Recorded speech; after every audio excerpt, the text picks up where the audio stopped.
Direito penal sem subterfúgios. Eu sou o delegado Dr. Roberto. Vamos continuar falando de prisão.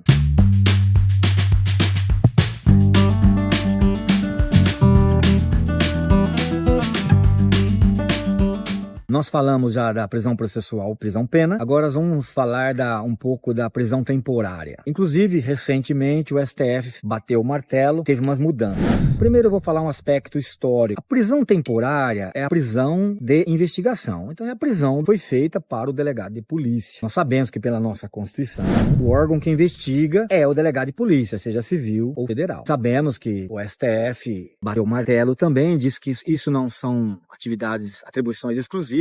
O prefeito pode investigar dentro de uma sindicância, o auditor fiscal pode investigar, o Ministério Público pode investigar no procedimento deles. Então não é exclusiva, mas não é unânime lá, né? Teve votos em contrário. O ministro Marco Aurélio de Mello, um dos votos em contrário, ele fala que a inquérito policial, de um bom português, policial significa da polícia. Então dentro do inquérito policial, quem investiga é só o delegado de polícia. Ah, professor, mas o promotor não pode requisitar? Pode, o promotor, o juiz pode requisitar instauração, indiciamento não. Hoje em dia, o delegado age com livre técnica jurídica. De acordo com ele vai decidir o indiciamento devido à sua convicção técnica jurídica. Ninguém pode mandar, nem o juiz, isso já é pacífico no STJ, nem o promotor. Ele vai indiciar de acordo com o seu conhecimento técnico jurídico. É isso, é um ato exclusivo do delegado. Então, voltando aqui, o que aconteceu? O delegado já teve muito poder, o delegado era diretor da cadeia, o delegado cuidava de diversões públicas, o delegado é diretor de trânsito, em alguns estados ainda é, mas a maioria eles já não é mais. Então, doutores, foi se perdendo poder com a Constituição de 88. O delegado, ele e o juiz emitia, né, autorizava a busca e apreensão domiciliar. Com a Constituição de 88 proibiu isso. Isso atrapalhou muito o delegado na investigação, amarrou um pouco os braços do delegado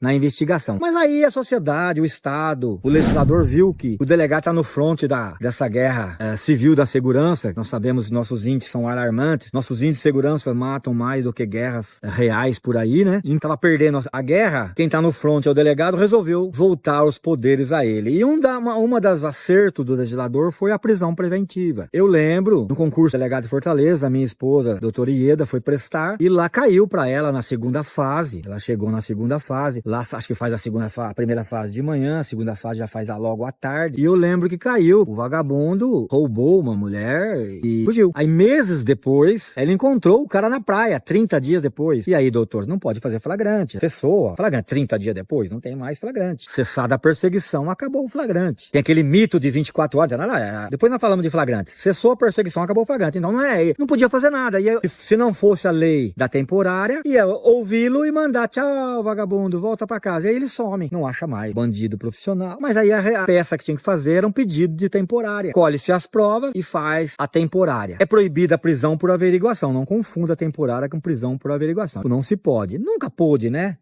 Mas na literatura jurídica a gente vê lá, alguns autores falam que na época da ditadura tal. Eu trabalhei na época da ditadura e já era, o delegado vai prender quando pode prender de acordo com a lei. Agora, a prisão temporária deu mais poderes para o delegado. Sim, sem dúvida nenhuma. E atualmente a lei vem dando muitos poderes. Hoje, o delegado, o policial, eles pedem até a medida cautelar protetiva de afastamento, por exemplo, no caso da Maria da Penha. O delegado hoje, ele quebra sigilo, não sigilos, né, guardadas as competências jurisdicionais. Mas, por exemplo, num crime de sequestro, por exemplo, ele pode pedir diretamente aos órgãos públicos, até aos órgãos eleitorais, pedir dados, né? Não vai invadir, né, a reserva de jurisdição. Aí é só o juiz togado, é só o juiz. Mas fora da reserva de jurisdição, o delegado, por exemplo, extorsão mediante sequestro relâmpago, condição análoga de escravo, entre outros crimes, são 5 crimes. Ele foi tema da prova de delegado, a última de São Paulo. Quais esses crimes? Pode quebrar o sigilo. Então, e abandonar a expressão autoridade policial, porque a expressão autoridade policial, ela é muito ampla. Agora, vocês notem, doutores, o termo que vem na lei, olha na lei de organização criminal, na lei de milícias, olha lá, é delegado de polícia, na lei de organização criminosa. Por isso eu vou falar dessa lei ainda,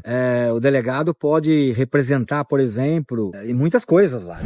Vamos comentar por essa lei. Na infiltração, por exemplo, o delegado, se o promotor requerer a infiltração, a lei fala que vai precisar de um parecer técnico do delegado de polícia, um parecer técnico do delegado de polícia. Então, é uma autoridade que está tentando a ganhar o poder, porque a sociedade está perdendo a guerra. Agora, vamos para a parte da lei temporária, a parte dogmática. Qual é a mudança que o STF realizou de entendimento? Uma mudança, não era assim antes, agora é. Se olhamos na lei temporária lá, tem 3 incisos, são 3 requisitos para que caiba a prisão temporária. O primeiro deles tem que ser uma prova, né, imprescindível. Uma coisa faz a temporária como imprescindível, preciso da temporária como imprescindível para o inquérito policial. Então, a prisão temporária tem que ser imprescindível para o inquérito policial. 1. 2, quando houver dúvida com relação àquele bandido que tem um monte de aliases, como fala na gíria, né?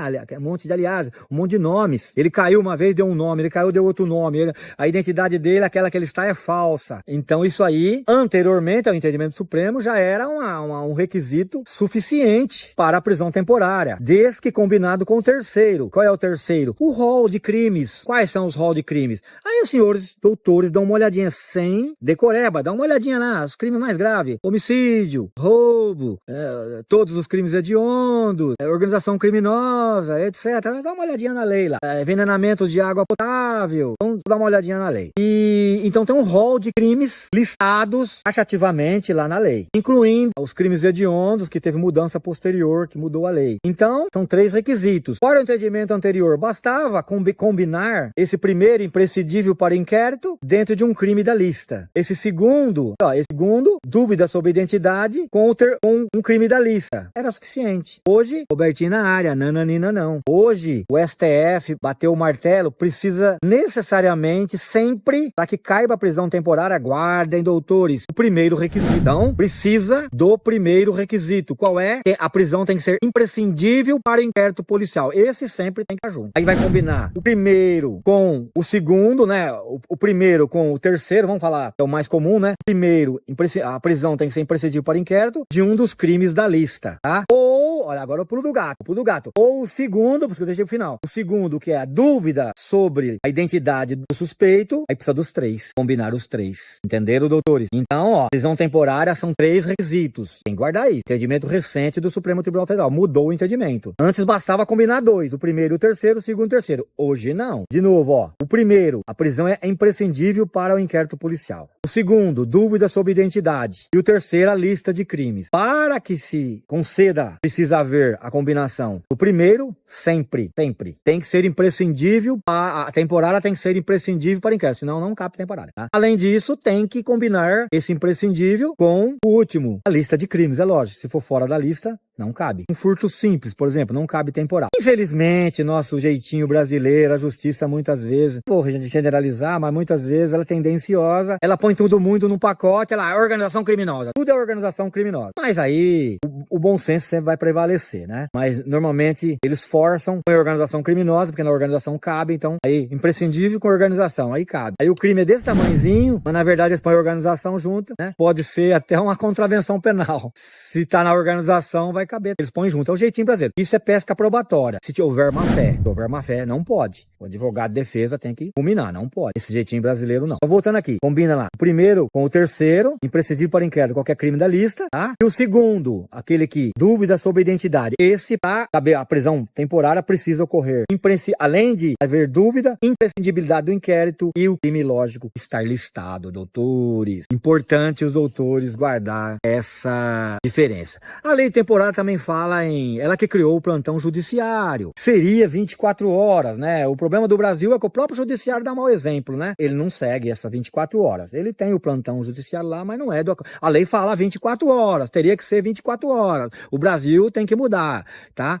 Aqui é Estado Democrático de Direito, império da lei, não da justiça, tá? A justiça tem que seguir a lei, tem que servir a lei, tá bom? Porque a lei é a vontade do povo, tá? Através dos nossos parlamentares, né? Democracia, né? Do povo, pelo povo, para o povo, tá bom? É isso, indireta, né? Escolhe o parlamentar nos representa, né? A justiça tem que julgar, mas tem que seguir a lei. Não é império da justiça, é império da lei. Tá bom, doutores? Espero que eu tenha ajudado. Siga no Instagram, no meu canal, no Jus Brasil e no TikTok. Até lá!